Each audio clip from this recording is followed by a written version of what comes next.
At the height of his career, a young executive celebrates his success at an exclusive dinner party. But the party is interrupted by a little girl who stares at him and says, "Daddy, you live like a king, while my mother and I go hungry." He freezes on the spot, never having known of the girl's existence. His life changes in that very moment, and what he does will surprise you. If this story interested you, don't forget to subscribe to our channel and tell us what city you're watching us from. We'll keep going. The crystal chandeliers cast warm amber light across the private dining room of the Sterling House, one of Chicago's most exclusive restaurants. Michael Harrison loosened his tie slightly, his face flushed with champagne and triumph. Around the mahogany table, his colleagues from Coldwell Financial raised their glasses for the fourth time that evening, celebrating the multi-million-dollar deal he had just closed. At 28, Michael had become the youngest senior executive in the company's history, and tonight was his coronation. "To Michael," announced Richard Caldwell, the silver-haired CEO, his voice carrying the weight of decades in corporate America. "The golden boy who just made us all a little richer." Laughter rippled through the room as glasses clinked. Michael smiled, that practiced smile he had perfected over years of networking events and boardroom presentations. Everything was exactly as it should be. Everything was according to plan. His mother would be proud. The double doors of the private room suddenly swung open. A small figure darted inside before the startled hostess could react. The conversation died instantly. All eyes turned to the tiny intruder standing in the doorway. A girl no more than 4 years old, wearing a faded pink jacket over a dress that had seen better days. Her dark hair was pulled into uneven pigtails, and she clutched a worn stuffed bear to her chest. But it was her eyes that made Michael's breath catch. Those eyes, large, brown, intense, eyes he saw every morning in the mirror. The little girl scanned the room with surprising focus for someone so young, her gaze moving from face to face until it locked onto Michael. Without hesitation, she walked directly toward him, her small sneakers squeaking slightly on the polished hardwood floor. The executives watched in stunned silence, their champagne glasses frozen mid-air. She stopped in front of Michael's chair, looking up at him with an expression that seemed far too knowing for her age. When she spoke, her voice was clear and direct, cutting through the awkward silence like a knife. "You're my daddy," she said simply. "Mommy and me, we're hungry. We don't have food." The room erupted in uncomfortable murmurs. Michael felt his collar tighten, though he hadn't touched it. His heart hammered against his ribs. The girl continued staring at him, waiting for a response, her small fingers gripping the stuffed bear tighter.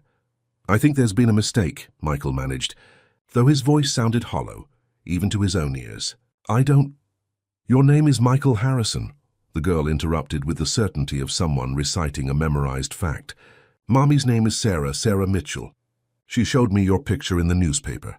She said you used to love her. Sarah Mitchell." The name hit him like a physical blow. Michael's vision tunneled, the elegant room seeming to tilt sideways. Sarah. God, he hadn't heard that name in years. Hadn't let himself think about her, about the way her laugh sounded like summer, about the promises they had made in his cramped dorm room, about the future they had planned before his mother had intervened. Richard Caldwell cleared his throat pointedly. "Michael, perhaps you should handle this situation privately. Gentlemen, let's give our colleagues some space." The executives filed out in uncomfortable silence, avoiding eye contact with both Michael and the small girl who had crashed their celebration. Within minutes, the vast private dining room held only 2 people, a successful young executive in a $1,500 suit and a 4-year-old child in scuffed sneakers. Michael crouched down to be at eye level with the girl. Up close, the resemblance was undeniable. It wasn't just the eyes, it was the shape of her face, the set of her jaw, the way one eyebrow arched slightly higher than the other. He saw his own childhood photographs in her features, and something deep in his chest cracked open. "What's your name?" he asked quietly. "Emma," she replied. "Emma Mitchell. I'm 4.5. Mommy says I'm smart for my age. How did you get here, Emma? Does your mother know where you are?" Emma shook her head, her pigtails swinging. "I saw your picture in the paper that Mommy brings home from work. It said you were having a party here tonight. I took the bus. Mommy was at work. She doesn't know I left." "You took the bus? By yourself?" Michael felt panic rising in his throat. "Emma, that's very dangerous. You're just a little girl. I'm smart, Emma repeated stubbornly. I remembered the number. The 36 bus. Mommy takes it sometimes when we go to the library. Michael ran his hand through his hair, a gesture he made when stressed, though he was usually better at hiding it. His mind raced through possibilities, calculations, memories. Sarah had been pregnant when they broke up. No, when he had broken up with her. On his mother's insistence, because Patricia Harrison had made it crystal clear that Sarah Mitchell, with her second-hand clothes and her part-time job at the campus bookstore, was not suitable for a Harrison.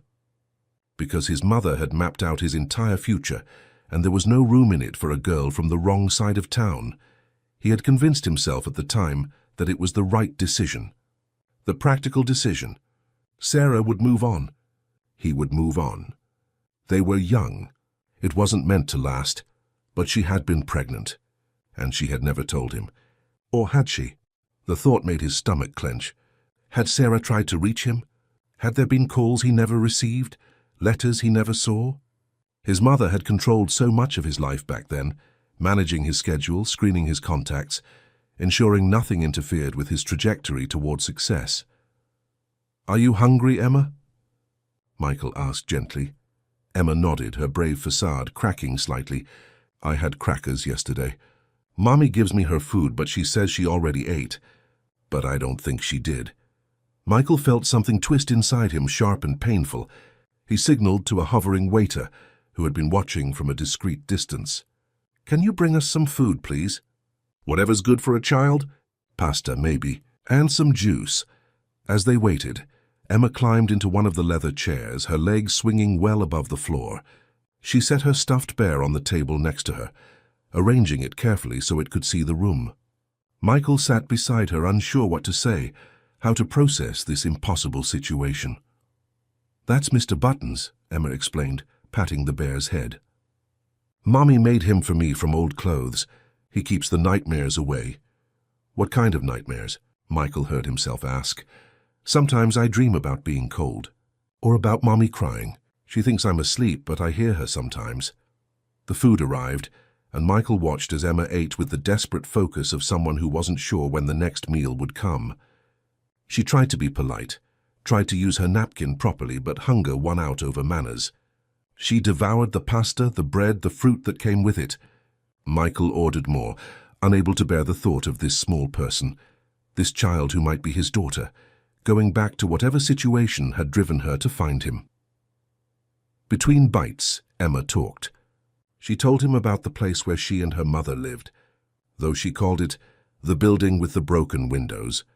She talked about her favorite book, a tattered copy of a fairy tale that her mother read to her every night. She mentioned a man named Thomas who sometimes helped them, who brought groceries when things were really bad. "Mommy used to go to college," Emma said proudly. "She was going to be a teacher. But then I came and she had to leave. But she still teaches me things. She says education is important.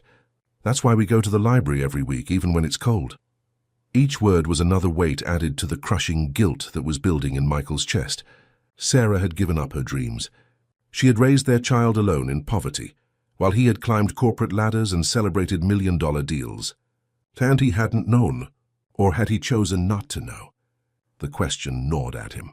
"Emma, I need to take you home," Michael said finally. "Your mother must be so worried about you." "Will you come with me?" Emma asked, her eyes hopeful. "Will you meet Mommy? Will you help us?" Michael hesitated. Every instinct told him to call a car service, have them take Emma home safely, then walk away from this complication. His life was perfect, ordered, successful. This child, this situation, it didn't fit into the carefully constructed world he had built. His mother had been right all along, hadn't she? Sarah would have held him back. But then Emma reached out and took his hand. Her fingers were so small, so trusting. And in that moment, looking into eyes that were mirrors of his own, Michael felt something shift inside him, something fundamental and irreversible. "Yes," he heard himself say. "Yes, I'll come with you. I'll meet your mother. And we'll figure this out." Emma's face lit up with a smile that cracked his heart wide open. She squeezed his hand tighter. "I knew you would. I told Mommy that if I found you, you would help. She didn't believe me, but I knew." Michael paid the bill, left instructions for the hostess to apologize to Richard Caldwell, and followed a 4-year-old girl out into the Chicago night. As they walked toward the taxi stand, Emma's hand still in his, Michael realized that his life, the perfect life he had spent years constructing, was about to come apart. And for the first time in a very long time, he wasn't sure if that was a tragedy or a relief. The taxi driver gave them an odd look when Emma confidently gave him an address in a neighborhood Michael knew only by reputation. As they drove through the city, the buildings growing progressively more run down, the streets darker and emptier, Michael stared out the window and tried to prepare himself for what was coming. But nothing, he suspected, could truly prepare him for facing Sarah Mitchell again, for seeing what his choices had wrought, for looking into the eyes of the woman he had abandoned and realizing that she had been carrying his child all along. The taxi stopped at the corner of a street that looked like it had given up years ago. Broken streetlights cast uneven shadows across cracked sidewalks, a few figures huddled in doorways, and Michael could hear the distant wail of sirens. This was a part of Chicago he had driven past countless times, on his way to somewhere else, somewhere better, never really seeing it, never imagining that his own child might be living here. Emma climbed out of the taxi with practiced ease, thanking the driver politely as Michael paid the fare. She waited for him on the sidewalk, clutching Mr. Buttons, her small frame somehow both fragile and resilient in the dim light. When Michael joined her, she took his hand again naturally, as if they had been doing this all her life. "It's this way," she said, leading him down the street. "Mommy says we should always walk fast here and not talk to strangers. But you're not a stranger. You're my daddy." Michael's throat tightened at the word. Daddy. Such a simple word, carrying the weight of a responsibility he had never asked for, never prepared for, but was beginning to realize he could not escape. Did not want to escape, even though every rational part of his brain was screaming at him to run. They turned a corner and approached a building that looked condemned. Several windows were boarded up, others covered with plastic sheeting that flapped in the cold wind. The front door hung at an odd angle, and graffiti covered the lower walls. Michael felt anger rising hot and sharp in his chest. His daughter, his child, lived here? While he had been sleeping in his downtown luxury apartment, attending wine tastings and art gallery openings, Emma had been growing up in this. Emma led him through the broken door and up a narrow staircase that creaked with every step. The smell of mildew and something Michael couldn't quite identify hung heavy in the air. They climbed to the 3rd floor, where Emma stopped in front of a door that looked more solid than the others, with a shiny new deadbolt that seemed out of place in the decrepit building. "Mommy put that lock on," Emma explained, following his gaze. "She says it keeps us safe.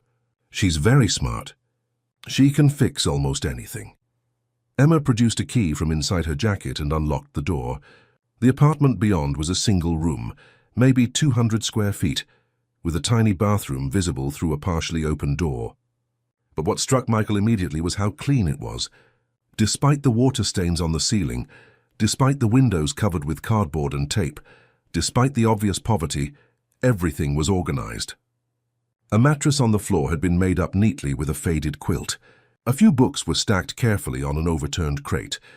Clothes hung on hooks along one wall, all clean and neatly arranged. In the corner, a hot plate sat on another crate next to a small collection of mismatched dishes. The walls held the only decoration, drawings, dozens of them, clearly made by Emma's hand. Most showed simple scenes of daily life, a mother and daughter doing ordinary things. But one drawing, larger than the others and prominently displayed, showed 3 figures holding hands. A woman, a small girl, and a third figure that was just an outline with a question mark where the face should be. "That's our family," Emma explained, pointing at the drawing. "Mommy and me and you. I didn't know what you looked like when I drew it, but now I can fix it." Michael stood in the middle of that tiny, immaculate room and felt his carefully constructed world crumbling around him.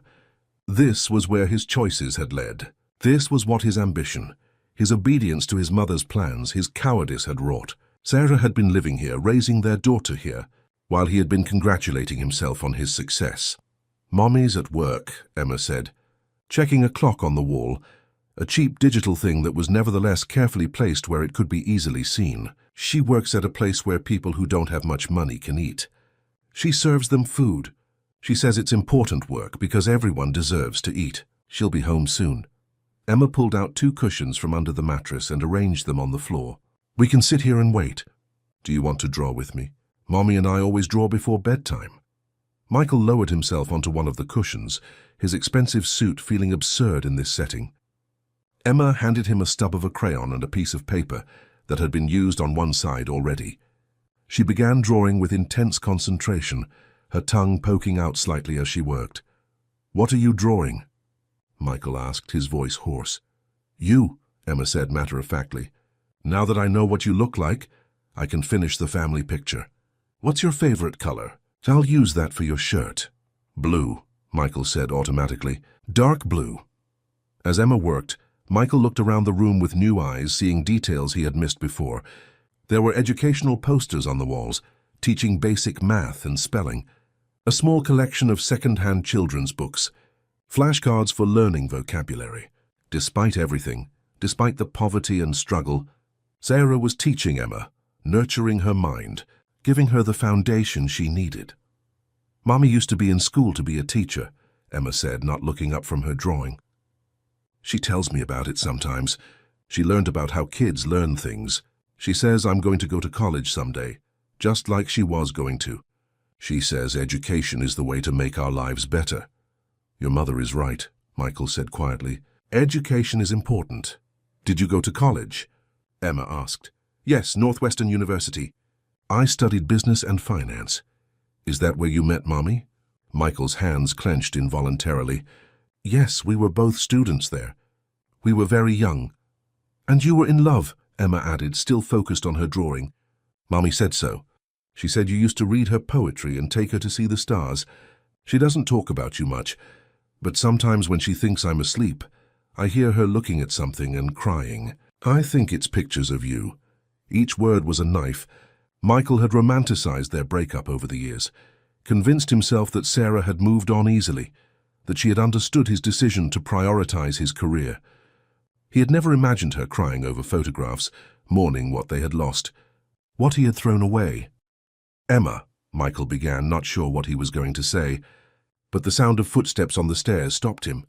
Someone was coming, and based on the pattern of the steps, tired and slow, he knew it was Sarah. Emma jumped up, her drawing forgotten. That's Mommy. She ran to the door, unlocking it just as the person on the other side was fumbling with keys.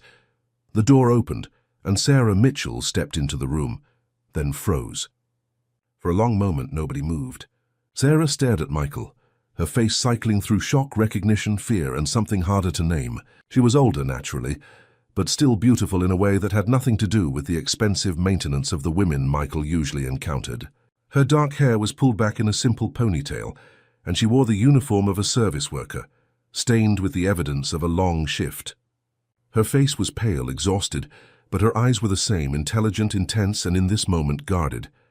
Emma, Sarah said, her voice carefully controlled, go brush your teeth now. But Mommy, I brought... Now, Emma, please. There was something in Sarah's tone that made Emma obey immediately. She grabbed her toothbrush from a cup near the small sink in the bathroom and disappeared behind the door, though Michael suspected she was listening to every word. Sarah closed the front door and leaned against it, her arms crossed defensively. How dare you come here? How dare you show up in our lives after all this time?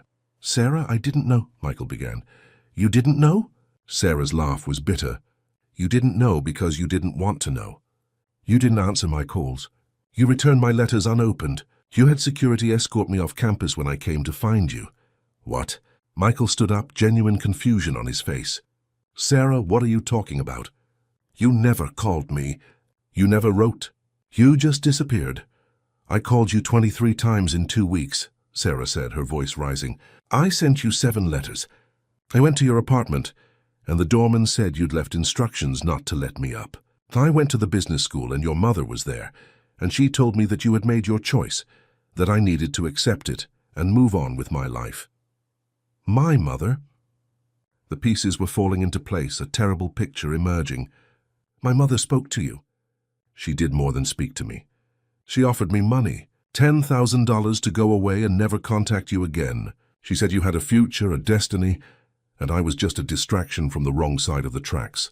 She said if I really loved you, I would let you go. Michael felt the room spinning.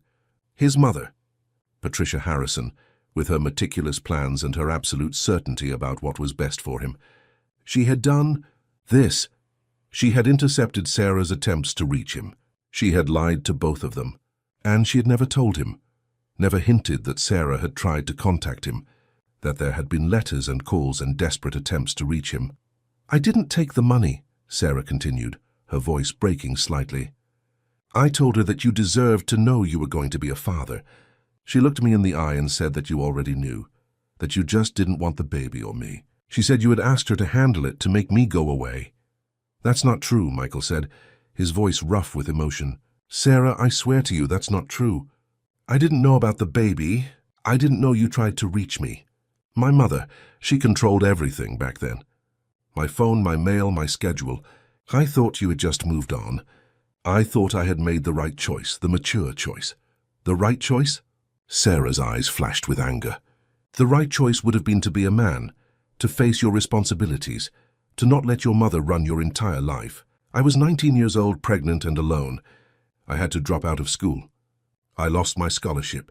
I worked 3 jobs while I was pregnant, just to keep a roof over my head.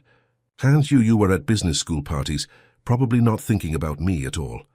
The bathroom door opened and Emma emerged, her face worried. She looked from her mother to Michael and back again. Are you fighting? Please don't fight. I don't like fighting. Sarah's expression softened immediately. She knelt down and pulled Emma into her arms. It's okay, sweetheart. We're just talking about grown-up things. But baby, you can't leave the apartment without telling me. You scared me so much. I came home and you were gone, and I didn't know where you were or if you were safe. I went to find Daddy, Emma said, her voice small. I saw his picture in the newspaper. I knew he could help us. I knew if he just knew about us, he would come. Sarah's face crumpled for a moment before she composed herself. She looked at Michael over Emma's head, and in her eyes he saw years of pain, of struggle, of doing everything alone. You need to leave, she said quietly. Please, just go. We've managed this long without you. We'll be fine. Sarah, please, let me help. Let me make this right. Make this right? Sarah stood up, still holding Emma's hand. You can't make this right, Michael. You can't show up 5 years later and fix everything. This is our life. It's hard, but it's ours. We don't need you coming in and disrupting everything just because you suddenly feel guilty. Michael looked at Emma, who was watching him with those eyes that were so like his own, and he knew he couldn't walk away. Not again. Not now that he knew. I'm not walking away this time, he said firmly. I don't know how to make this right yet, but I'm going to try. Emma is my daughter. And you, Sarah, you deserved better than what I gave you. What my mother did, what I allowed to happen, it's unforgivable. But I'm not leaving. Sarah studied him for a long moment, searching his face for something. It's too late for us, Michael. Whatever we had, whatever we could have been, that died a long time ago. And I can't let you hurt Emma the way you hurt me. If you walk away again, it will break her heart. Then I won't walk away, Michael said. I promise you, Sarah, I won't walk away. Michael didn't sleep that night. He sat in his pristine downtown apartment, surrounded by expensive furniture and meaningless awards, and watched the sun rise over Lake Michigan. The view from his floor-to-ceiling windows had once made him feel successful, important. Now it just felt empty. Everything felt empty. At 8 in the morning, he called his assistant and cancelled all his meetings for the day. Then he got in his car and drove to Lincoln Park, to the house where he had grown up, where his mother still lived in the elegant Victorian mansion that had been in the Harrison family for 3 generations. Patricia Harrison was in her orchid greenhouse when Michael found her, wearing gardening gloves and carefully tending to her prized collection. She looked up with surprise when he entered, then smiled that cool, controlled smile she had perfected over years of charity galas and society functions. Michael, darling, what a lovely surprise. I wasn't expecting you until Sunday brunch. Is everything all right? How did the celebration dinner go last night? Richard called me this morning, said there was some sort of incident, but he was rather vague about the details. Michael stood in the doorway of the greenhouse, looking at the woman who had shaped his entire life, who had mapped out his future before he was old enough to have opinions about it, who had made him into exactly what she wanted him to be. And he felt something inside him break free, something that had been caged for too long. Why didn't you tell me Sarah was pregnant? Patricia's hands stilled on the orchid she was pruning. Her face remained composed, but something flickered in her eyes. I'm sure I don't know what you're talking about. Don't lie to me. Not anymore. Sarah came to you. She tried to reach me. She sent letters, made phone calls. She came to campus. And you made sure I never knew. You offered her money to go away. You told her I didn't want the baby. You lied to both of us. Patricia carefully set down her pruning shears and removed her gloves, taking her time composing her response. When she spoke, her voice was calm, reasonable. The voice she used when explaining difficult concepts to people she considered less intelligent than herself. I did what was necessary to protect your future. That girl was going to derail everything we had worked for. You were meant for great things, Michael. You still are. You couldn't throw away your education, your career, your entire life for some college romance that never would have lasted anyway. That girl? Michael's voice rose. Her name is Sarah, and that college romance resulted in a child. Your grandchild, a little girl named Emma, who has been living in poverty while you've been here tending your orchids. I made a choice, Patricia said firmly. A difficult choice, yes, but the right one. Look at yourself, Michael. Look at what you've become. Senior executive at 28, successful, respected, financially secure. Would you have any of that if you had stayed with her? If you had become a father at 23, thrown away your education, spent your 20s working minimum wage jobs trying to support a family? That should have been my choice to make, Michael said, his hands clenched into fists at his sides. Not yours. You had no right to decide my life for me. You had no right to keep my daughter from me. I had every right, Patricia countered, her composure finally cracking. I'm your mother. Everything I did out of love. I sacrificed everything to give you the best education, the best opportunities. Your father left us with nothing but this house and a mountain of debt. I worked myself to exhaustion to pay for your schools, your tutors, your activities. I made sure you had everything you needed to succeed. And I wasn't going to watch you throw it all away for a girl from the South Side who probably got pregnant on purpose to trap you. How dare you? Michael's voice was cold. Sarah didn't trap anyone, and even if she had, that doesn't give you the right to play with people's lives like they're chess pieces. You manipulated us both. You lied, you intercepted communication, you drove away the woman I loved because she didn't fit into your perfect plan. The woman you loved. Patricia laughed bitterly. You were children playing at being in love. You would have resented her within a year, resented the baby, resented giving up your dreams. I saved you from that resentment, Michael. I saved you from a life of mediocrity and regret. Michael walked deeper into the greenhouse, standing among the orchids that his mother loved more than she had ever seemed to love any person. You didn't save me from anything. You built me a cage and convinced me it was a kingdom. And I was so desperate for your approval, so terrified of disappointing you that I let you do it. But I'm done now. I'm done living the life you designed for me. Patricia's face paled. What are you saying? I'm saying I have a daughter. I have a 4-year-old child who lives in a place where no child should have to live. And I'm going to be there for her. I'm going to try to make up for 5 years of absence. I'm going to help Sarah, who has been raising our daughter alone while working jobs that barely keep them fed. And you, Mother, you're going to stay away from them unless and until I decide you've earned the right to be part of their lives. You're being ridiculous, Patricia said, though her voice shook slightly. This is just guilt talking. You'll calm down in a few days and realize that I did what was best. You can't just upend your entire life for a child you didn't even know existed until yesterday. Watch me, Michael said quietly. He turned to leave, then paused. You know what the saddest part is? Emma drew a picture of our family. She included you in it, even though she's never met you. She drew a grandmother because she imagined having one. Because Sarah probably told her that families have grandmothers who love their grandchildren.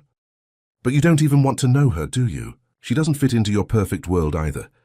Patricia looked stricken for a moment, but then her face hardened again. If you do this, if you throw away everything we've built, don't come crying to me when it all falls apart. That's what will happen, Michael. You'll play at being a father for a few weeks, maybe a few months, but eventually you'll realize you don't belong in their world. You'll miss your life, your career, your accomplishments, And when you come back, when you realize I was right, I won't say I told you so. But I'll be here waiting to help you pick up the pieces. You're wrong, Michael said, but even if you're right, even if it does fall apart, at least I'll have tried. At least I'll have been a man instead of a coward. He walked out of the greenhouse, through the elegant house that suddenly felt like a mausoleum, and didn't look back. Behind him, he heard the sound of breaking pottery, his mother's careful composure finally shattering. But he didn't stop.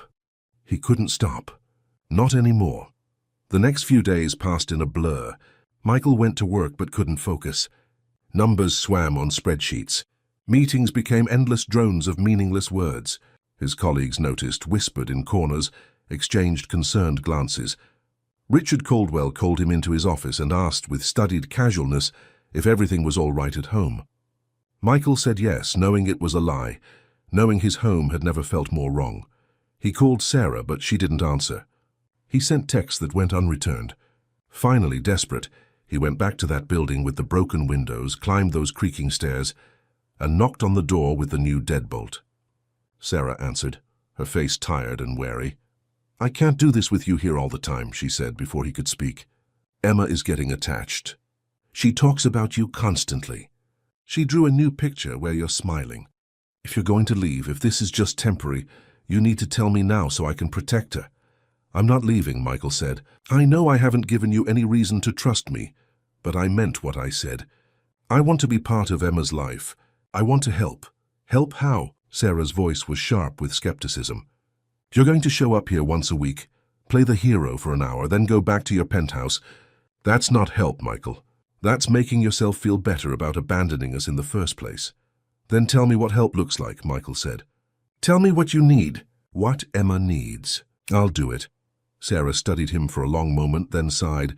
"Emma needs stability. She needs to know that you're going to be there consistently, not just when it's convenient for you. She needs routine, predictability. And she needs to see that her parents can at least be civil to each other, even if we're not together." "We can do that," Michael said. "I can do that." "Can you?" Sarah challenged. "Can you really?" Because being part of her life means showing up on Tuesday afternoons when you're tired from work. It means missing important meetings because she has a school event. It means putting someone else's needs before your career, your ambitions, your perfectly ordered life. Are you really ready for that?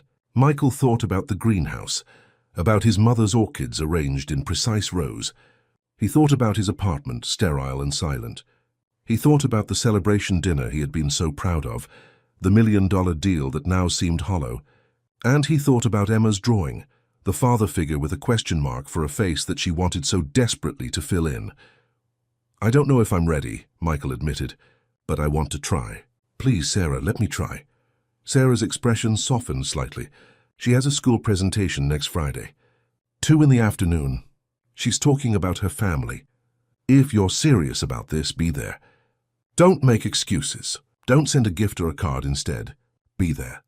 "I'll be there," Michael promised. "We'll see," Sarah said, and gently closed the door. Michael stood in that hallway for a long moment, then walked back down the stairs and out into the Chicago afternoon. He had a week to figure out how to be a father, to figure out how to be the man Emma thought he was, the man Sarah needed him to be, the man he had never been taught to be by a mother who valued success over everything else. It seemed impossible. But then again, so did everything else about this new, terrifying, necessary reality he was stepping into. Friday afternoon found Michael standing outside Roosevelt Elementary School, checking his watch for the 10th time in as many minutes. He had left work at noon, ignoring Richard Caldwell's pointed questions about his recent absences. He had driven across the city to this neighborhood, where chain-link fences surrounded cracked playgrounds, and the school building showed its age in peeling paint and patched brickwork. But inside, through the windows, he could see bright posters and children's artwork, evidence that teachers were fighting against limited resources to create something good. Sarah was already there, standing near the entrance, wearing what was obviously her best outfit, a simple dress that had been carefully mended in places. She looked surprised to see him, though she tried to hide it. "You came," she said, not quite a question, not quite a statement. "I said I would," Michael replied. Emma's classroom was on the second floor, decorated with construction paper cutouts and student projects. Parents filled the small chairs meant for children, looking awkward and too large, smiling nervously at each other. Michael found himself next to Sarah, their knees almost touching, and he was suddenly aware of how long it had been since they had sat like this, side by side, united in something. Then Emma appeared at the front of the room. She wore a dress that Sarah had clearly sewn herself, and her hair was pulled back with ribbons. She held a poster board covered with drawings and photographs, and when she saw Michael sitting next to her mother, her entire face lit up. She waved enthusiastically, nearly dropping her poster, and several parents turned to look at the man who had inspired such joy. "Today I'm going to talk about my family," Emma began, her voice clear and confident in the way of children who haven't yet learned to doubt themselves. "This is my mommy. Her name is Sarah. She works very hard and she's the smartest person I know. She teaches me new words every day, and she makes the best pancakes even though we don't have a real stove. Just a hot plate." Sarah's cheeks colored slightly, but she kept her eyes on Emma, her expression encouraging. Emma continued, pointing to her drawings. "Mommy used to go to college to be a teacher. She had to stop when I was born, but she says maybe someday she can go back. She says it's never too late to finish what you started." Michael felt those words like a physical blow. It had been 5 years, but Sarah still dreamed of finishing her degree, still hoped that somehow, despite everything, she could become what she had always wanted to be.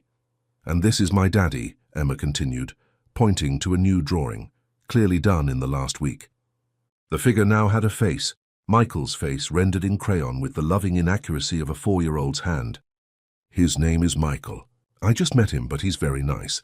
He bought me dinner and he promised he wouldn't leave again. He has a big job with numbers and money, but he says the most important job is being my daddy." The words caught in Michael's throat. He hadn't said that, not exactly, but somehow Emma had heard it in his promises, in his presence, in the desperate sincerity with which he had pledged not to abandon her again. She had taken his fumbling attempts at connection and transformed them into something beautiful and simple. Being her father was his most important job. Emma finished her presentation with a drawing of all 3 of them together. No more question marks, just a complete family. The other parents clapped politely, and Emma returned to her seat, beaming. The presentations continued, but Michael barely heard them. He was thinking about that phrase, "The most important job is being my daddy." After the presentations, there was juice and cookies, the universal language of school events. Emma dragged Michael around the classroom, showing him her artwork on the walls, her cubby with her name written in careful letters, her favorite books in the reading corner. She introduced him to her teacher, Mrs. Chen, who looked at him with a mixture of warmth and wariness, clearly protective of Emma and uncertain about this father who had suddenly appeared. "Emma is a remarkable student," Mrs. Chen said, her accent carrying hints of her Chinese heritage. "Very bright, very curious. She loves learning. But," she paused, choosing her words carefully, "children need stability, Mr. Harrison. They need to know the adults in their lives are reliable." "I understand," Michael said.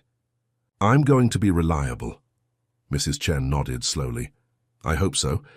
For Emma's sake." When the event ended, Michael walked Sarah and Emma to the bus stop. Emma held both their hands, swinging between them, chattering about her classmates and the next school project. At the bus stop, she suddenly looked up at Michael with those serious eyes that always undid him. "Can we get ice cream?" she asked. "Just for a little bit, please." Sarah started to refuse, probably calculating the cost of ice cream against the week's budget. But Michael spoke first. "I think that's a great idea. I saw a place a few blocks from here." "Michael, we need to go home," Sarah began. "Please, Mommy." Emma's face was so hopeful, so bright. Sarah looked at her daughter, then at Michael and sighed. "Just for a little while. I have to work tonight."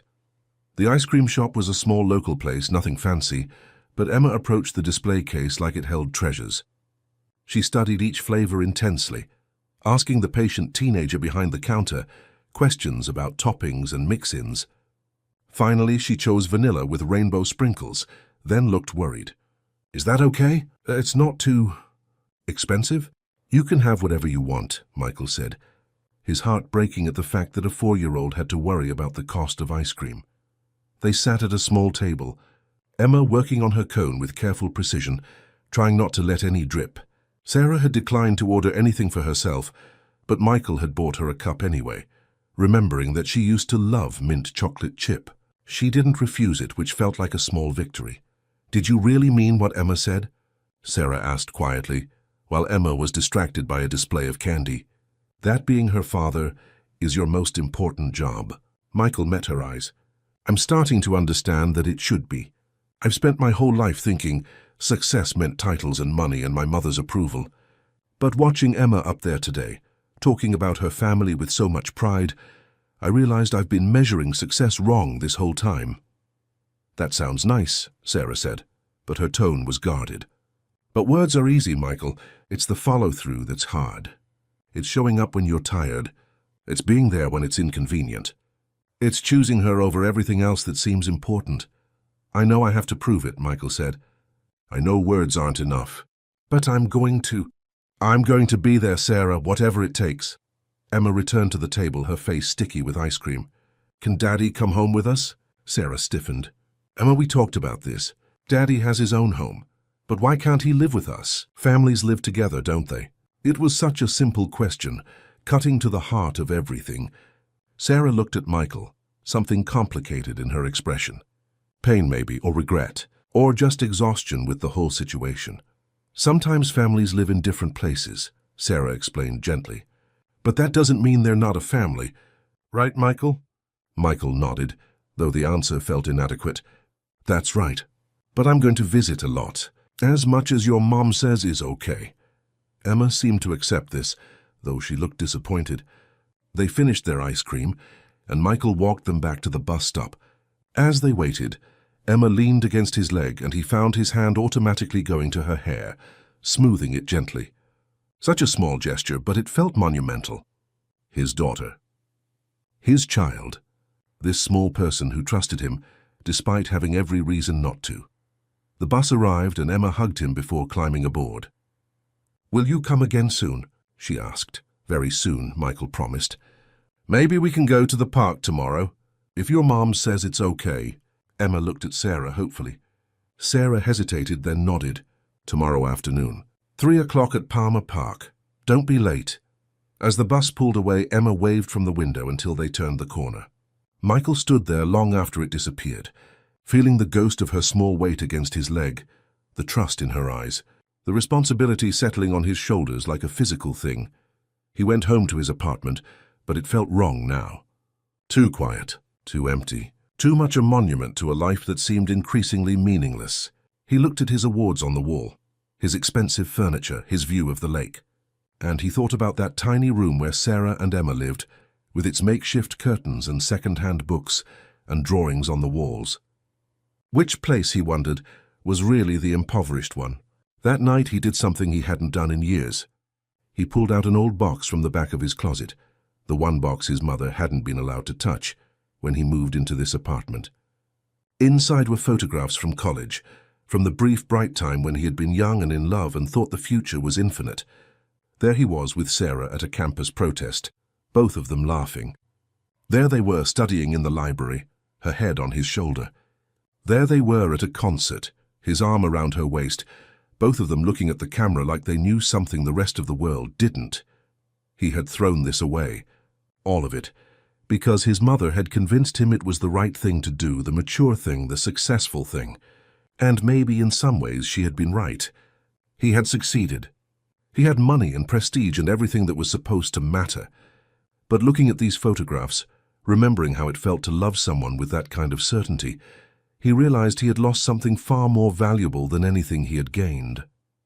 His phone rang. It was his mother. He let it go to voicemail. She called 3 more times before finally leaving a message.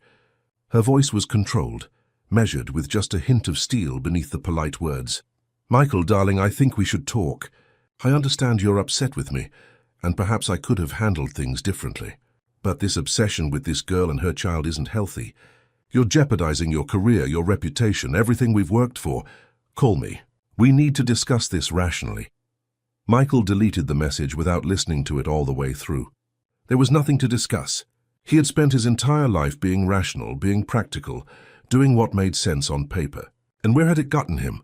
To an empty apartment, alone while somewhere across the city, His daughter was falling asleep in a room with water-stained ceilings, probably dreaming of a father who was finally, belatedly, trying to be worthy of her.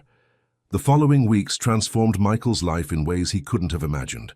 He started showing up at Sarah's building regularly, not with grand gestures or expensive gifts, but with his presence.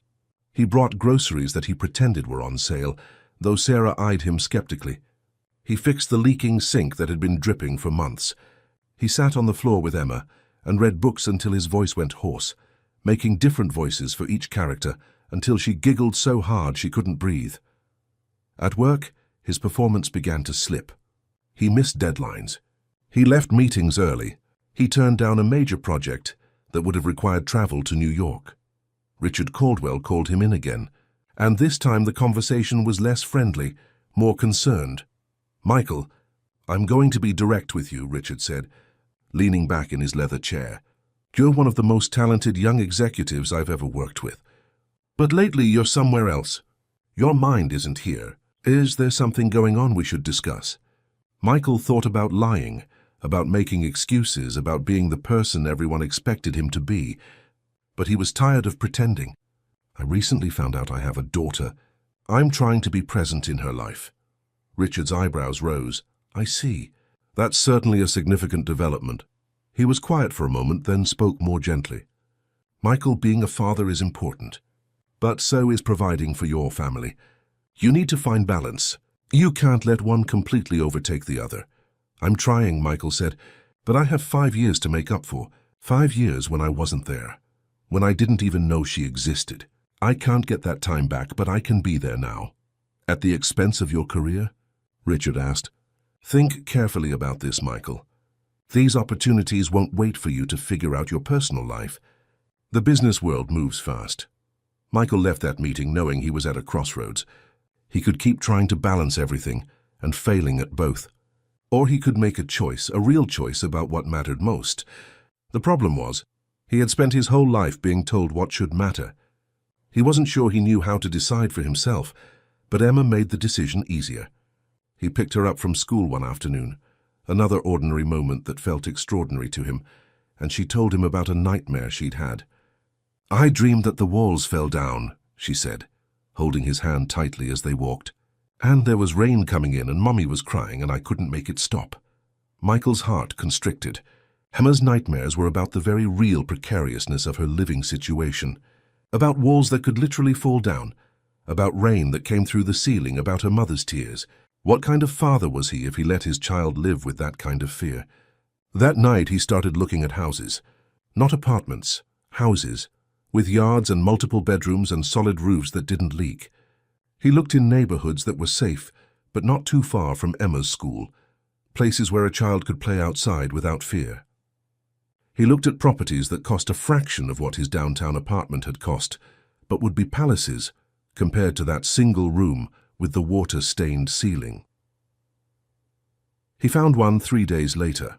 A small bungalow in a working-class neighborhood, 2 bedrooms, a tiny yard, windows that actually closed properly. It needed work. The kitchen was outdated.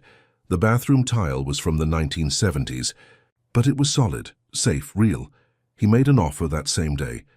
When he told Sarah, she was standing in her doorway holding a bag of groceries he had brought, and her face cycled through confusion, disbelief and anger. "Absolutely not," she said flatly. "We're not taking charity from you." "It's not charity," Michael argued. "Emma is my daughter. I should have been supporting you both all along. This is just making up for lost time."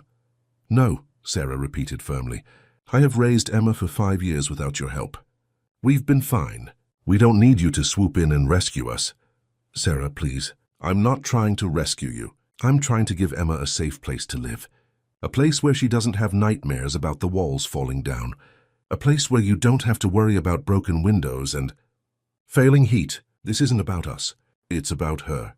Something in Sarah's face cracked at that. "You think I don't know my daughter lives in a terrible place? You think I don't lie awake at night worrying about it? I work as many hours as I can. I save every penny, but it's never enough. It's never enough to get us somewhere better." "Then let me help," Michael said quietly. "Not as a way of buying your forgiveness or assuaging my guilt, though God knows I have plenty of that. but as Emma's father. Has someone who should have been doing this all along? Sarah looked at him for a long moment, tears threatening at the corners of her eyes. If we do this, if we accept this, you can't use it as leverage. You can't hold it over our heads. And you can't disappear. Emma is already getting attached to you. If you leave now after making her think you're staying, it will break her heart. I'm not leaving, Michael said. I promise you, Sarah, I'm not leaving. The move happened on a Saturday. Michael had hired movers, but Sarah had so few possessions that they seemed unnecessary. Everything Emma and Sarah owned fit into a few boxes and bags.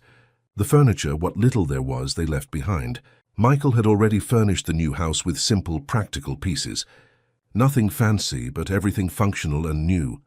When Emma first saw the house, she stood in the doorway with her mouth open, clutching Mr. Buttons to her chest. "This is for us," she whispered. "Really for us?" "Really for you," Michael confirmed, kneeling down to her level. "You have your own bedroom. Want to see it?" Emma's room was small but bright, with windows that actually had curtains and a bed that was her own, not a corner of her mother's mattress. Michael had painted one wall with chalkboard paint so she could draw on it whenever she wanted. There was a small bookshelf, already filled with books he had carefully selected, age-appropriate but challenging, the kind that would nurture her obvious love of learning. Emma ran to the wall and started drawing immediately, her face alight with joy. Sarah stood in the doorway, tears streaming down her face, not even trying to hide them anymore. "Thank you," she said quietly. "I wish I didn't have to say that. I wish we didn't need this. But thank you." Over the following weeks, the house transformed from a structure into a home. Sarah proved to be resourceful and creative, making curtains from clearance fabric, arranging furniture to maximize space, adding small touches that made the place feel lived in and loved. Emma flourished. She slept better, ate better, played with an abandon that suggested she was finally feeling truly safe for the first time in her short life. Michael came by almost every day. He learned to cook simple meals, watching YouTube videos when Sarah was at work so he could surprise them with dinner. He fixed things around the house, learning basic home repair from online tutorials, taking pride in each small accomplishment. He read to Emma every chance he got, sprawled on the floor of her room while she pointed at pictures and asked endless questions. But his presence wasn't without complications. One evening, while Michael was in the kitchen helping Emma with a puzzle, there was a knock at the door. Sarah answered it, and Michael heard a man's voice, familiar and warm. "Brought some groceries. Also that book you were asking about at the library." Michael came to the doorway and saw a man in his early 30s, tall and lean, with kind eyes and an easy smile. He was holding 2 bags of groceries and a hardcover book. When he saw Michael, his expression shifted, becoming more guarded. "Thomas," Sarah said, her voice slightly strained. "This is Michael, Emma's father." "Michael, this is Thomas Reeves. He's been a very good friend to us." Thomas, the name Emma had mentioned. The man who had brought them groceries when things were really bad, who had been there when Michael hadn't. The 2 men looked at each other, sizing each other up in that way men do when they're uncertain of their territory. "Heard about you," Thomas said, his tone neutral but not friendly. "Heard you were back in the picture. I'm trying to be," Michael replied, equally careful. "Uncle Thomas," Emma ran past Michael and hugged Thomas's legs. "Guess what? I have my own room now. Want to see it?" "Sure thing, kiddo," Thomas said, his face softening immediately as he looked at Emma. He followed her down the hall, leaving Michael and Sarah alone in the kitchen. "He's been here for us," Sarah said quietly, almost defensively. "When we had nothing, when I was working double shifts and couldn't afford childcare, Thomas would come by and stay with Emma. He never asked for anything. He just helped." "I'm glad," Michael said, and he meant it, even though something twisted in his chest at the thought of another man reading bedtime stories to his daughter, fixing Sarah's sink, being the person Michael should have been. "I'm glad you had someone." Thomas emerged from Emma's room a few minutes later. "Nice setup," he said to Michael. "Big improvement from the old place." "Thank you," Michael said. "Emma deserves it," Thomas continued, his eyes hardening slightly. "She deserves a safe home, stability, people who are going to stick around." The implication was clear. Michael met his gaze steadily. "I'm not going anywhere." "Yeah," Thomas said. "We'll see," he turned to Sarah. "I should go. Call me if you need anything." After Thomas left, Michael helped Emma finish her puzzle while Sarah put away the groceries. The evening should have been peaceful, but there was a tension in the air now, an awareness of all the complications that came with trying to rebuild something that had been broken for so long. That night, after Emma was asleep and Sarah was getting ready for her evening shift at the restaurant, Michael stayed to tidy up the kitchen. Sarah found him there, washing dishes that didn't need washing, clearly stalling. "You don't have to be jealous of Thomas," Sarah said abruptly. "There's nothing romantic between us. He's just a friend." "I'm not jealous," Michael lied. "Or maybe I am, but not in the way you think. I'm jealous that he was here when I wasn't, that Emma knows him, trusts him, loves him, that you have someone you can rely on who isn't me." Sarah leaned against the counter, exhausted. "Thomas has been a good friend, but he's not Emma's father, you are. And as much as I want to protect Emma from getting hurt, as much as I'm terrified you're going to leave again, I can see that you're trying. I see you here every day. I see how you look at her. I see that you're actually doing this." "I am," Michael said. "I'm doing this. Whatever it takes." The rain came suddenly that Tuesday afternoon, one of those Chicago downpours that turned streets into rivers and made everyone run for cover. Michael had taken the day off work, another absence that Richard Caldwell had noted with increasingly tight-lipped disapproval, to fix a gutter that had been coming loose from the house. He was balanced on a ladder, tools in hand, when he heard a car pull up. Thomas got out of an old Honda Civic, carrying grocery bags and moving with the confidence of someone who had made this trip many times before. He saw Michael on the ladder and stopped, something complicated crossing his face. Then he walked to the door and knocked, even though he probably had a key. Michael realized with a spike of irrational resentment. Sarah let him in, and Michael could hear their voices through the open window, warm and familiar. He focused on the gutter, on the physical task at hand, trying not to think about the easy way Thomas moved through this house that Michael was still trying to find his place in. 20 minutes later, Michael climbed down from the ladder, soaked and muddy. Thomas was still there, sitting at the kitchen table with Sarah, going through what looked like bills. Emma was at the table too, coloring industriously, occasionally looking up to show them her work. Michael stood in the doorway, suddenly aware of how he must look, dripping on the floor, out of place in this domestic scene. Thomas looked up and something hardened in his expression. "Sarah, I'm going to head out. Emma, be good for your mom." He kissed the top of Emma's head with an ease that made Michael's chest tight, then walked toward the door. Michael followed him outside. The rain had slowed to a drizzle, and Thomas was heading to his car when Michael called out, "Can we talk?" Thomas turned, his expression guarded. "About what?" About all of this. About Sarah and Emma, about what you think is happening here." Thomas studied him for a long moment, then nodded. They stood in the small yard, rain soaking them both, and faced each other like fighters in a ring. But when Thomas spoke, his voice wasn't angry. It was tired. "You want to know what I think? I think you're playing at being a father. I think this is all very interesting and new for you right now, and you're caught up in the drama and the guilt. But I've seen men like you before. Rich guys who show up, make promises, buy things, and then disappear when reality gets hard." "I'm not disappearing," Michael said. "Yeah? What about when Emma gets sick at 2 in the morning and won't stop crying? What about when she has a tantrum in the grocery store because she's tired and overwhelmed? What about when Sarah has to work a double shift and you have an important meeting? What about all the boring, hard, exhausting parts of being a parent that aren't photo opportunities?" "I'll be there," Michael insisted. "Will you?" Thomas's voice rose. "Because I was there. I was there when Emma had a fever of 104, and Sarah was sobbing because she couldn't afford to miss work, to take her to the doctor. I took her. I sat in that waiting room for 3 hours. I held Emma while they gave her shots, and she screamed. Where were you?" "I didn't know," Michael began. "Exactly," Thomas interrupted. "You didn't know. You were living your perfect life, making your deals, impressing your bosses. And Sarah was here, working herself to exhaustion, trying to keep Emma fed and safe and happy.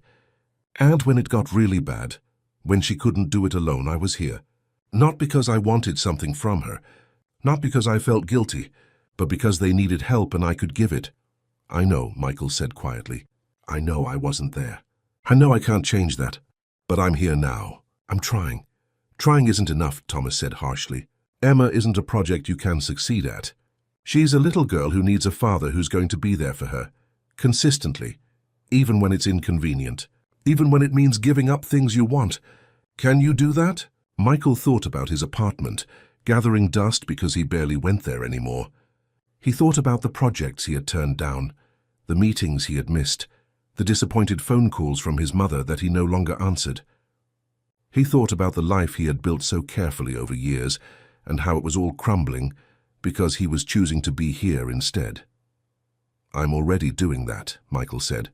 "I'm already giving things up. My job is probably on the line. My mother won't speak to me. My entire life is changing. And you know what? I don't care. Because every time Emma hugs me, every time she calls me Dad, every time she shows me a drawing she made, I know this is what matters. Not the deals or the money or the approval I spent my whole life chasing. This being here. Being her father." Thomas looked at him for a long moment, searching his face for something. When he spoke again, his voice was softer, less combative. "I loved her, you know, Sarah.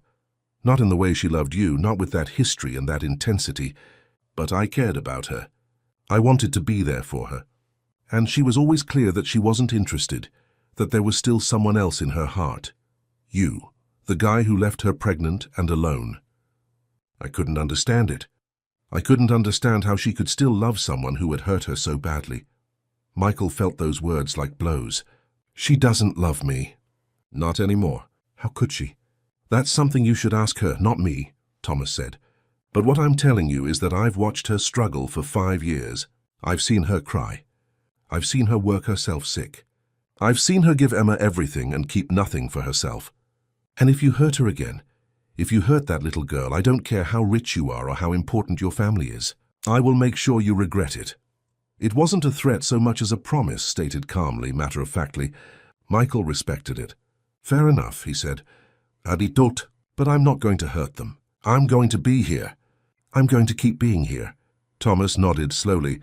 "Then maybe we can figure out how to both be here, because Emma needs all the people who love her. She needs a father who's present. And she needs the people who have been there for her all along. That doesn't have to be a competition." "You're right," Michael said. "It doesn't." They stood there in the rain for another moment, and something shifted between them. Not friendship exactly, but a kind of understanding. A recognition that they were both trying to do right by the same people, even if they came at it from different places. When they went back inside, Sarah looked between them with a mixture of concern and curiosity. "Everything okay?" "Yeah," Thomas said, grabbing his keys. "Everything's okay. I'll see you next week, Sarah. Emma, you keep being good, okay?" After Thomas left, Emma looked up from her coloring. "Did you and Uncle Thomas have a fight?" "We had a talk," Michael said, kneeling down next to her. "Sometimes grown-ups need to talk about important things, but we're okay now." Emma seemed satisfied with this answer. She returned to her coloring and Michael sat next to her, helping her stay in the lines when she asked for it, marveling at how such a small person could have turned his entire world upside down. That evening, after Emma was in bed, Sarah found Michael in the kitchen, cleaning up from dinner. "Thank you," she said quietly, "for whatever you said to Thomas. He texted me. He said you might actually mean it about staying." "I do mean it," Michael said, "but he was right to question me. He's been here when I haven't. He's earned the right to be protective of you and Emma." Sarah leaned against the counter, looking exhausted, but somehow lighter than she had in weeks. "This is strange, isn't it? This whole situation. You being here, Thomas accepting it. Me trying to figure out how to let you be part of Emma's life without being terrified you'll leave again." "I'm terrified too," Michael admitted. "I'm terrified I'll mess this up. That I'll fail her. That I'll prove everyone right who said I couldn't do this. But I'm more terrified of not trying, of letting her grow up without me, of never knowing what we could have been together." Sarah was quiet for a moment, then spoke softly. "Do you remember that night at Northwestern? We snuck onto the roof of the library, and you pointed out constellations to me. You made up stories about them because you didn't actually know the real mythology." Michael smiled despite himself. "I remember. You figured out I was making it up and called me out on it. But you kept going anyway," Sarah continued. "You said it didn't matter if the stories were real, as long as they meant something. That's when I knew I loved you. Not because you knew everything, but because you weren't afraid to be wrong if it meant making me happy. I was different then, Michael said. Or maybe I was more myself, before I let my mother shape me into what she thought I should be. You're still that person, Sarah said. I see him sometimes when you're reading to Emma, when you're teaching her something, when you look at her like she's the most important thing in the world. That's the Michael I fell in love with. Not the executive in the expensive suit, but the person who cares more about people than success. Michael looked at her, this woman he had loved and lost and found again in the most painful way possible. I don't know if we can ever go back to what we were. I don't know if you could ever forgive me, or if we could ever be more than co-parents. But I want you to know that not a day went by when I didn't think about you.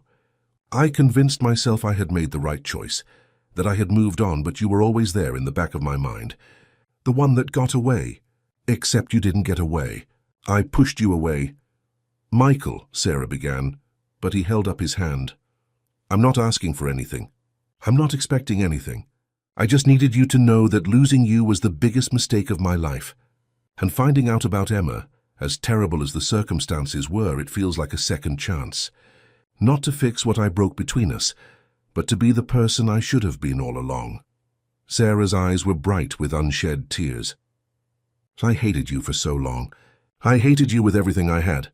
But then Emma would do something, make a face or say something, and I would see you in her, and I couldn't hate you anymore.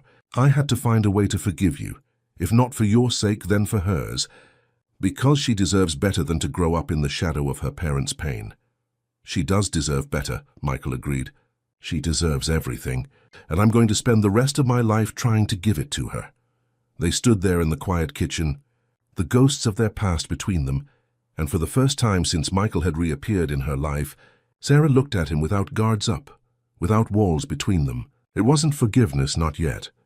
But it was something. A beginning, perhaps, or at least the end of the worst of the hurt. 3 months into this new life, Michael received an email that should have filled him with excitement. A headhunter from London, representing a major international firm, was reaching out about a position that was essentially everything he had been working toward his entire career. Executive Vice President of European Operations, 7 figures, stock options, an apartment in Kensington. The kind of opportunity that came along once in a lifetime. He stared at the email for a long time, reading it over and over, feeling the pull of everything he had once wanted. This was the pinnacle, the achievement his mother had always told him he was destined for. This was what all those years of sacrifice had been building toward. And yet his first thought wasn't excitement. It was Emma asking him if he was going to leave again. He didn't mention it to anyone. Not Richard Caldwell, who would have pushed him to take it. Not his mother, who he still wasn't speaking to. Not Sarah, especially not Sarah. Instead, he saved the email in a folder and tried to pretend it didn't exist. But it gnawed at him. Late at night, when he should have been sleeping, he would think about it. The opportunity, the challenge, the validation of everything he had worked for. He could support Emma better from London, couldn't he? Send money for her education, for whatever she needed. Make sure she never had to worry about broken windows or water-stained ceilings ever again. Except he knew, deep in his gut, that money wasn't what Emma needed most from him. She needed his presence. His time, his attention. She needed a father who showed up, who kept promises, who was there for the small moments that made up a childhood. And he couldn't do that from London, no matter how much money he sent. The decision should have been easy. It wasn't. One Tuesday afternoon, he was reading to Emma when she interrupted him mid-sentence. "Daddy, are you sad?" "What? No, sweetie. I'm fine." "You look sad," Emma insisted with that uncanny perception children sometimes have. "Is it because of work? Mommy says you've been having trouble at work." Michael closed the book. "Work is complicated right now, but it's not your problem to worry about." "But if you're sad, it is my problem," Emma said seriously. "Because you're my daddy and I love you." Those simple words hit him harder than any business pitch ever had. She loved him. This small person who had every reason not to, who had lived without him for the first 4 years of her life, loved him. And he was sitting here contemplating leaving her for a job in London. That night he stayed late after Emma went to bed. Sarah made tea, and they sat at the small kitchen table, a ritual they had fallen into over the past few months. They talked about Emma's progress in school, about the upcoming parent-teacher conference, about ordinary things that felt extraordinary because they were doing them together. "Can I ask you something?" Michael said finally. "Of course, and do you ever regret it? Keeping Emma? You could have had your degree by now. You could have had the life you planned. Do you ever wish things had been different?" Sarah looked at him with surprise, then understanding. "Is this about whatever has been bothering you lately? Whatever you're not telling me?" "I got a job offer," Michael admitted. "A really good one in London. It's everything I've been working toward. Everything my mother always said I should want." Sarah's face went carefully blank. "I see." "I'm not taking it," Michael said quickly. "I'm not going. But I needed to tell someone. I needed to talk about it." "Why aren't you taking it?" Sarah asked, her voice neutral, giving nothing away. "Because Emma drew a picture last week, our family holding hands under stars, and she asked me if I was going to travel for a long time. She already knew somehow that I was thinking about leaving. Kids know things. And I looked at that picture, and I knew I couldn't do it. I couldn't be another person who promises to stay and then leaves." Sarah was quiet for a long moment, stirring her tea. "To answer your question, no. I don't regret keeping Emma. Every day is hard. Every day I'm exhausted and worried, and trying to figure out how to give her the life she deserves. But she's the best thing that ever happened to me. She made me stronger than I ever knew I could be. She gave me purpose when I thought I had lost everything." "I'm starting to understand that," Michael said. "This job, it would have been amazing 3 months ago. It would have been everything I wanted. But now when I think about it, all I can think about is missing Emma's school play, or her learning to ride a bike, or the way she says Daddy when she's half asleep. I can't trade that for money and prestige. I can't do it." "What are you going to do instead?" Sarah asked. "You can't stay at your current job forever, not with how much you've been neglecting it." "I don't know yet," Michael admitted. "Maybe something that gives me more flexibility. Maybe something completely different. I have savings. I have time to figure it out. The important thing is being here, being present. Everything else is secondary." Sarah reached across the table and touched his hand just briefly. "Thank you," she said, "for choosing her, for choosing to stay." The next day, Michael wrote a polite email declining the London position. The headhunter called him, confused, trying to understand why anyone would turn down such an opportunity. Michael didn't try to explain. How could he make someone understand that the most important job he had wasn't one that came with a salary or a title? That being Emma's father, being present in her life, was worth more than any executive position. Richard Caldwell was less understanding. He called Michael into his office 2 weeks later, and this time there was no pretense of friendly concern. "I've been patient, Michael. I've given you space to deal with your personal situation. But this firm needs people who are committed, people who put their careers first. And frankly, you're not that person anymore." "You're right," Michael said calmly. "I'm not." Richard looked surprised. He had clearly expected an argument, a defense. "So what are you saying?" "I'm saying maybe it's time for me to move on. Find something that fits better with my priorities now." "You're throwing away your career," Richard said, shaking his head. "You're throwing away everything you've worked for. And for what? A child you barely know?" "That child is my daughter," Michael said firmly. "And I know her better every day. I know her favorite color is purple. I know she's afraid of thunderstorms, but loves the sound of rain. I know she wants to be a teacher like her mother wanted to be.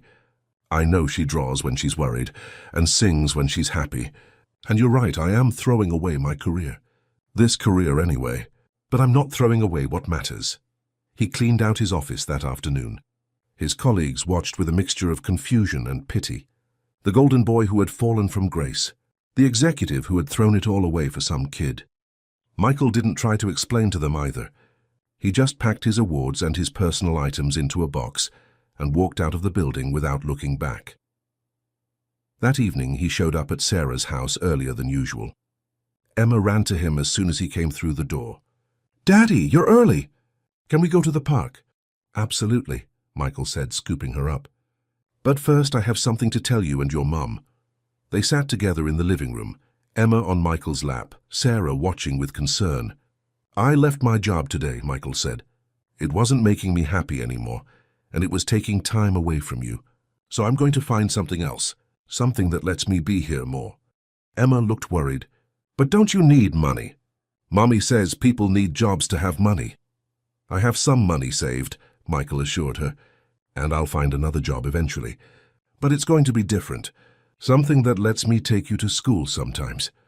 Something that lets me be at your school plays and parent-teacher conferences. Something that makes me happy. Will you still be able to take care of us?" Emma asked, her voice small. Michael hugged her tight. "I will always take care of you, always, I promise." Sarah looked shell-shocked.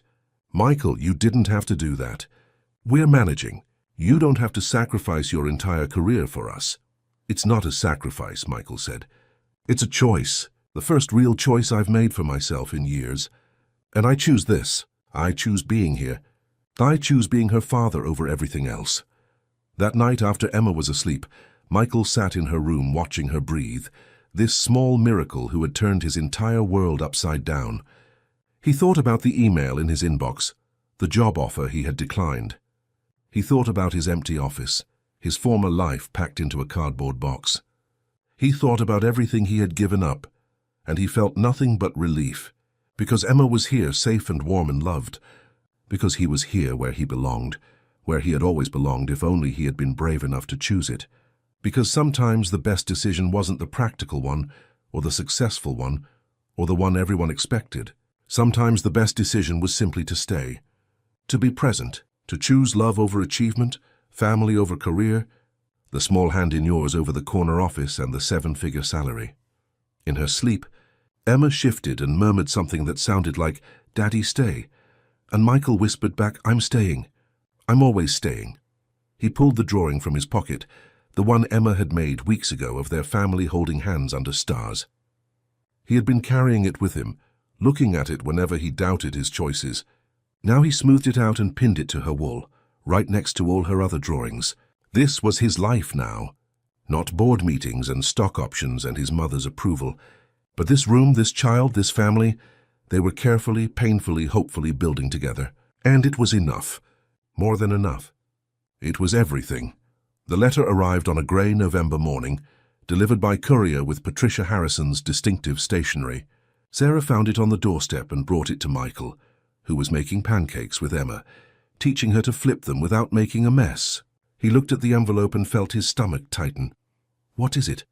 Sarah asked, seeing his expression. "My mother," Michael said. He almost threw it away unopened, but something stopped him. He set it on the counter and returned to the pancakes. Emma chattering happily about the funny shapes they were making. It wasn't until later, after Sarah left for her shift and Emma was down for a nap, that Michael opened the letter. His mother's handwriting was precise and controlled, just like everything else about her. "Michael," it began, "I have been doing a great deal of thinking these past months. Watching you walk away from everything we built together, watching you choose a life I don't understand, has been more painful than I can express. But I realize now that I have been selfish. I have been so focused on what I thought was best for you that I never considered what you actually needed.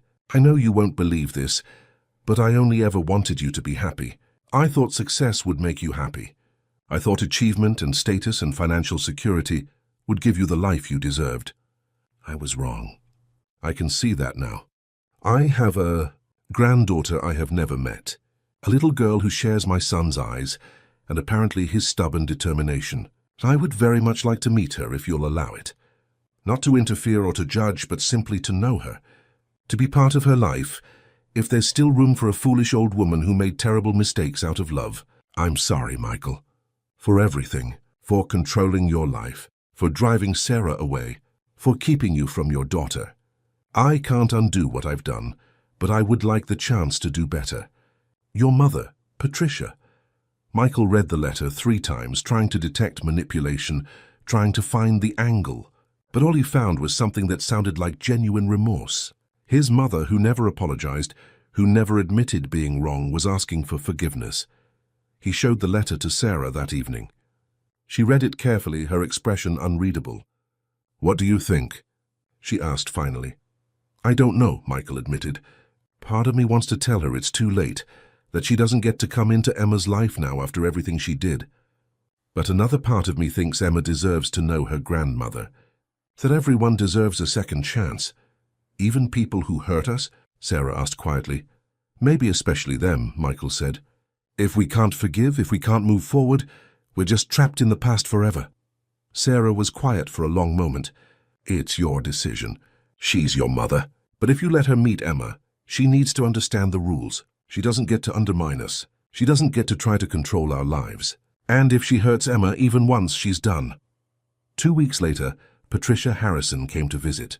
She arrived precisely on time, carrying a bakery box and a carefully wrapped package. Michael opened the door and saw his mother for the first time in months.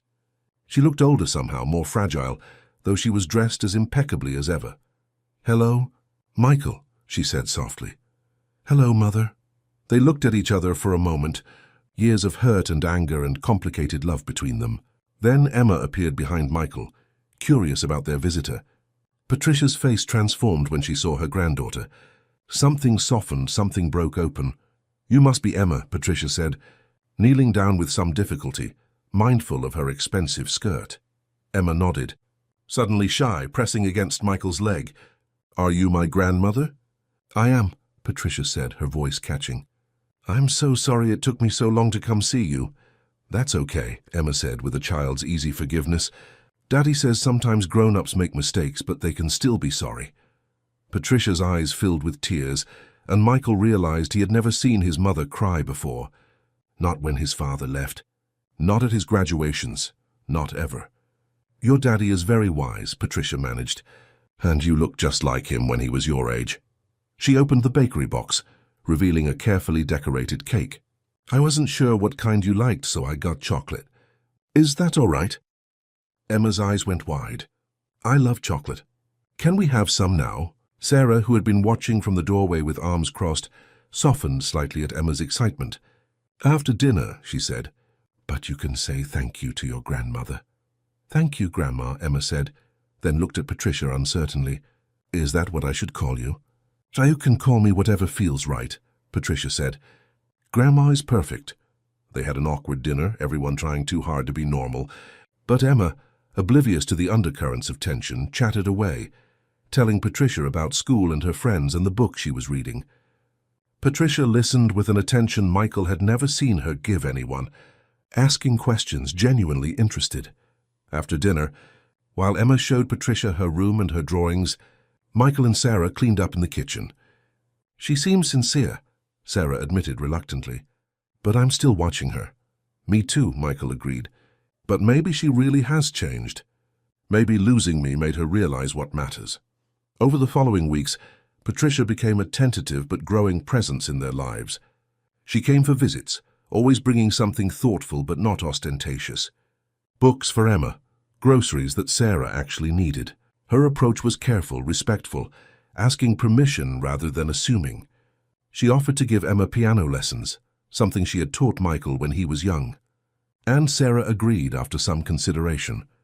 The first piano lesson was in Patricia's Lincoln Park house, and Michael insisted on staying, protective and wary. But watching his mother's hands guide Emma's small fingers across the keys, listening to her patient encouragement, he saw something he had never seen before. His mother, teaching not to create another version of herself, but simply to share something she loved. "You're a natural," Patricia told Emma after the lesson. "Your fingers are strong. With practice, you could be very good. Will you teach me more?" Emma asked. "Can I come back next week?" "I would love that," Patricia said, and meant it. But not everything was smooth.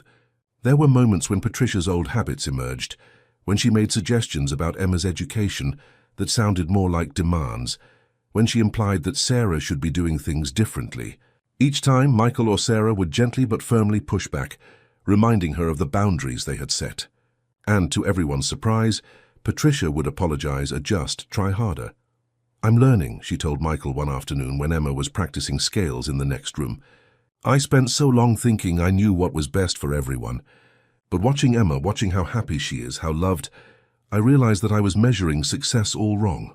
She has everything that matters, even without the things I thought were essential.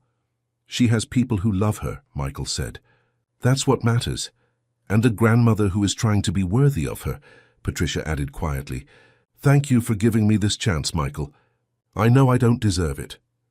But just as things were settling into a new normal, crisis struck. Michael got a call one Wednesday afternoon from Sarah, her voice tight with panic. Emma fell at school. She hit her head. They're taking her to the hospital. I'm on my way there now. Michael's heart stopped. I'm coming. Which hospital? He called Patricia on the way, not even thinking about it, just needing to tell someone. She answered immediately. I'm coming too, she said firmly. Tell me which hospital. Emma was in the emergency room when they arrived, Sarah beside her holding her hand. Emma's face was pale, a bandage on her forehead, but she was conscious and alert. Daddy! She called when she saw him, and he ran to her, gathering her carefully into his arms. I'm here, baby. I'm here. What happened? I fell off the monkey bars, Emma said, her voice small. My head hurts. The doctor came in, a young woman with kind eyes who explained that Emma likely had a mild concussion. They wanted to keep her for observation, make sure there were no complications. Sarah looked exhausted, terrified, barely holding herself together. Then Thomas arrived, having heard from Sarah. He brought books and a stuffed animal, something to keep Emma comfortable. Aunt Patricia came, elegant and composed but with worry etched on her face, carrying soup from Emma's favorite restaurant and blankets from home. For the next 12 hours, they all stayed. Michael and Sarah took turns sitting with Emma. Thomas made coffee runs and dealt with insurance paperwork. Patricia read to Emma when she was awake, her cultured voice gentle and soothing. They were an odd collection of people, bound together by love for this small person in the hospital bed. Around midnight, when Emma had finally fallen asleep, and the doctors assured them she would be fine, they found themselves together in the waiting room, 4 people who shouldn't quite fit together but somehow did. Patricia had brought sandwiches, and they ate in exhausted silence. Thank you, Sarah said to all of them, for being here, for caring about her. She's easy to love, Thomas said simply. She's remarkable, Patricia added, like her mother. Sarah looked surprised at the compliment. Patricia continued, I was wrong about you. About so many things. You raised an extraordinary child under circumstances that would have broken most people. You're stronger than I ever gave you credit for. I had help, Sarah said, glancing at Thomas. And now you have more help, Patricia said. If you'll accept it. I'm not trying to take over or fix things. I just want to be here. For Emma, for all of you. In that quiet hospital waiting room, something shifted. The walls came down a little further. The wounds began to heal a little more. They were becoming, slowly and imperfectly, a family. Not the family any of them had planned, but perhaps the family they all needed. Emma was released the next morning with instructions to rest and avoid strenuous activity. Michael carried her to the car, and Sarah fussed over getting her settled. Patricia followed them home and stayed to help, making soup and keeping Emma entertained with quiet activities. Thomas stopped by after work with Emma's homework from school and a new coloring book. And through it all, Emma smiled despite her headache, surrounded by people who loved her, secure in the knowledge that she was safe and valued, and never alone. Michael watched her with his mother, saw the gentle way Patricia adjusted Emma's pillow and the careful way she checked her temperature. This was the mother he had needed as a child, the one he had glimpsed in rare moments, but who had been buried under ambition and control. She was here now, emerging late but real, trying to be better. She's going to be okay, Sarah said quietly, standing next to Michael. Yeah, Michael agreed. We all are. Spring came to Chicago with sudden warmth, the kind that made people spill out onto sidewalks and remember what it felt like to be alive. Michael stood in the backyard of the little house, watching Emma chase butterflies through the grass that had finally turned green. She was wearing a sundress Sarah had made, her hair in braids, completely recovered from her hospital scare months ago. He had found new work, finally. Not at a corporate firm, but at a non-profit that helped low-income families access financial education and resources. The pay was a fraction of what he used to make, but the work felt meaningful in a way his old job never had. He helped people like Sarah had been, people trying to build better lives for their children against impossible odds. And every time he helped someone find stable housing or navigate a budget, he thought about the years Sarah had struggled alone and felt grateful he could make a difference for others. Sarah was inside, baking cookies with Patricia. The sight of them working together, Laughing over some shared joke still startled Michael sometimes. His mother had truly changed, had humbled herself in ways he never thought possible. She came over twice a week now, gave Emma piano lessons, and had even started contributing to a college fund for her granddaughter. But more than the practical help, she gave Emma something precious, unconditional love, the kind Michael had always craved from her, and had only found once he had a daughter of his own. Thomas was coming over later for dinner, another Tuesday ritual they had established. He and Michael had developed an easy friendship, built on mutual respect and love for the same people. Thomas was dating someone now, a teacher from Emma's school, and seemed happier than Michael had ever seen him. He still checked on Sarah and Emma regularly, but he had stopped being the primary support system, allowing Michael to step into that role while remaining a beloved part of their extended family. "Daddy, look!" Emma called, holding up a flower she had picked. "Can we give this to Mommy?" "She'll love it," Michael said, walking over to her. He knelt down in the grass, heedless of his jeans getting stained. "You know what? I was thinking maybe this weekend we could go to that lake we've been talking about. Pack a picnic, go swimming. What do you think?" Really? Emma's face lit up. "Can Uncle Thomas come?" "And Grandma?" "If they want to," Michael agreed. "We'll make it a family day." Emma hugged him tight and Michael closed his eyes, breathing in the smell of grass and sunshine and his daughter's shampoo. These moments, these ordinary beautiful moments, were what he had missed by being absent, were what he would have continued to miss if Emma hadn't been brave enough to find him, if Sarah hadn't been strong enough to let him try again, if he hadn't been desperate enough to change. The screen door opened, and Sarah came out carrying a plate of warm cookies. Emma ran to her immediately. "Mommy, Daddy says we can go to the lake this weekend." "Does he?" Sarah smiled at Michael over Emma's head. "That sounds wonderful." Patricia followed Sarah outside, looking remarkably at ease in casual clothes Michael never would have imagined her wearing. She had loosened up in so many ways, had let go of so much of the rigid control that had defined her. She was learning to just be, to exist in moments, without trying to orchestrate them. "The cookies are excellent," Patricia announced. Emma helped with the decorating. "She's very artistic." "She gets that from her mother," Michael said, and Sarah blushed slightly. They sat in the yard together, eating cookies and watching Emma play. The conversation was easy, comfortable, punctuated by laughter. Patricia told a story about Michael as a child that he pretended to be embarrassed about. Sarah shared an anecdote about Emma's latest school achievement. Emma brought them flowers and leaves and interesting rocks, each one a treasure that demanded appreciation. This was family, Michael realized. Not the polished, perfect image his mother had always tried to create. Not the nuclear family of television shows. But this messy, complicated, beautiful thing they had built together from the wreckage of mistakes and lost years. A grandmother trying to atone. A father learning to be present. A mother learning to trust. A friend who chose to stay. And at the center of it all, a little girl who had been brave enough to take a bus across Chicago to find the father she had never known. Later that evening, after Patricia had left and Emma was bathed and in her pajamas, they gathered in Emma's room for their nightly reading ritual.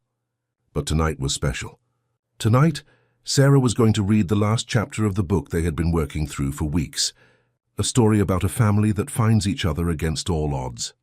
Emma snuggled between them, her head on Michael's shoulder, her hand holding Sarah's. Michael looked at Sarah across their daughter's head, and something passed between them. Not romantic love, not the passionate intensity of their youth, but something perhaps more powerful: partnership, respect, shared purpose. They were co-parents, yes, but also friends, allies in the project of raising this remarkable child. "Are you ready for the ending?" Sarah asked Emma. "Yes, but I don't want it to end," Emma said. "I love this story." "Stories have to end, sweetie," Sarah said gently, "but that doesn't mean they stop mattering. The best stories stay with us forever." Sarah read the final chapter, her voice soft and steady. It was, as Emma had hoped, a happy ending. The family in the book found their way to each other, learned to forgive, learned to build something new from their pain. When Sarah closed the book, Emma sighed contentedly. "That's us," she said sleepily. "We're like them. We found each other. We did, Michael agreed, his voice rough with emotion. And we're never letting go again. He tucked Emma in, kissing her forehead, and stood to leave. But Emma grabbed his hand. Daddy, are you happy now? The question, so simple and so profound, stopped him. Was he happy? He thought about his old life, the apartment, the career, the success that had felt so hollow. He thought about everything he had given up, everything he had lost in order to be here. And he looked at this small person, his daughter, asking if he was happy. I'm happier than I've ever been, he said truthfully. Being your dad, it's the best thing I've ever done. Emma smiled, satisfied, and closed her eyes. Good, because I'm happy too. And Mommy is happy. We're all happy together. Michael and Sarah left the room together, pulling the door almost closed but leaving a crack so Emma could see the hall light if she woke up. They stood in the hallway, both of them aware that something had shifted tonight, some final piece falling into place. She's right, you know, Sarah said softly. We are all happier now. Even with everything that happened, everything we went through, we're in a good place. It's not perfect, Michael said. Perfect is overrated, Sarah replied. This is real. It's messy and complicated and sometimes hard. But it's real. And real is what Emma needs. What we all need. Michael nodded, understanding what she meant. They had built something authentic, had chosen presence over perfection, had prioritized love over the appearance of success. It was the opposite of everything his mother had taught him, everything he had believed for so long. And it was infinitely better. Over the following months, their little family continued to grow and evolve. Michael found himself at all of Emma's school events, cheering louder than anyone. He learned to braid hair and make elaborate Halloween costumes. He became the dad who always had snacks and Band-Aids and patient explanations for why the sky was blue or where babies came from. Sarah, with Michael's support and Patricia's encouragement, started taking online classes. Just 1 or 2 at first, working toward finishing her education degree. It would take years, but she was finally moving toward the dream she had set aside when Emma was born. And this time she wasn't doing it alone. Patricia became a fixture in their lives, a grandmother who had learned that love meant support, not control. She took Emma to museums and concerts, exposed her to art and music and culture, but always in conversation with Sarah and Michael, never trying to override their parenting. Thomas remained close, a beloved uncle figure who took Emma to baseball games and taught her to identify birds. He and his girlfriend were getting serious, talking about moving in together, building their own version of family. And at the center of everything was Emma, growing and thriving and becoming. She was 6 now, reading above her grade level, curious about everything, kind to everyone. She drew pictures of her family constantly, and now the pictures included everyone, Mommy and Daddy and Grandma Patricia, and Uncle Thomas, and sometimes even Thomas's girlfriend Lisa. The family had expanded to hold everyone who loved her, everyone who chose to be present. One Saturday morning, Michael woke early and went to the kitchen to start breakfast. He had moved into a small apartment nearby, close enough to be available, but far enough to give Sarah and Emma their own space. They weren't a couple, he and Sarah, but they were a family. They had dinner together most nights. They made decisions about Emma together. They supported each other in ways that went beyond romantic love into something more fundamental, partnership. As he cracked eggs into a bowl, preparing to make Emma's favorite pancakes, he heard the front door open. Sarah had given him a key months ago, trusting him to come and go, to be part of the daily rhythms of Emma's life. Emma came running in, still in her pajamas, followed by Sarah carrying groceries. "Daddy's making pancakes," Emma announced unnecessarily. "Can I help?" "Always," Michael said, lifting her onto a stool so she could reach the counter. "You're the official pancake flipper." Sarah started putting away groceries, and they fell into an easy rhythm, the 3 of them moving around the kitchen like they had done this 1,000 times before. Which they had. This was their life now. This was their family. Later, after breakfast, they went to the park. Emma ran ahead, confident and fearless in the way children should be, knowing her parents were watching, knowing she was safe and loved. Michael and Sarah sat on a bench watching her play. "Do you ever think about what might have been?" Sarah asked. "If things had been different from the start? If your mother hadn't interfered? If we had raised Emma together from the beginning?" Michael considered the question. Sometimes, but I try not to. We can't change the past. We can only work with what we have now. You're right, Sarah agreed. And what we have now, it's good. It's really good. It is, Michael said. He watched Emma on the swings, pumping her legs, trying to go higher, and felt a surge of gratitude so intense it hurt. I never thought I could be this happy. I never thought I could have something that mattered this much. You were so focused on the wrong things, Sarah said gently. But you figured it out. You chose what mattered. That's what counts. That evening, back at the house, they had the family dinner they had planned. Patricia arrived with a homemade pie. Thomas brought his girlfriend and a board game. They crowded around the small table, laughing and talking over each other, Emma at the center of it all, beaming with joy. As Michael looked around the table at all these people who had come together for this child, for this family they were building, he thought about the man he used to be, the ambitious executive who measured success in money and status. That man seemed like a stranger now, someone he barely recognized. He had lost so much to become this person. His career, his mother's approval for a time, the future he had always imagined. But what he had gained was immeasurable. After dinner, after everyone had left, after Emma was asleep with Mr. Buttons tucked under her arm, Michael stood in her doorway one more time. He did this most nights, just watching her breathe, reminding himself that she was real, that this was real, that he hadn't lost it all again. Sarah appeared beside him. "She had a good day," she whispered. "She did," Michael agreed. "Thank you." "For what?" "For letting me try. For giving me a chance to be her father. For trusting me with her when I had given you every reason not to." Sarah was quiet for a moment, then spoke softly. "You've earned that trust. Every day, you've shown up. You've kept your promises. You've proven that you're not the person who left. You're someone better, someone who chose love over everything else that seemed important." They stood there together in comfortable silence, two people who had loved and lost and found their way back to something new. Not what they had planned, but perhaps something better. Something built on truth and presence, and the shared commitment to raising a child who knew she was loved. Michael thought about the night Emma had walked into that restaurant, a small girl with a stuffed bear and eyes like his own, calling him Daddy. He thought about how terrified he had been, how his whole world had tilted on its axis.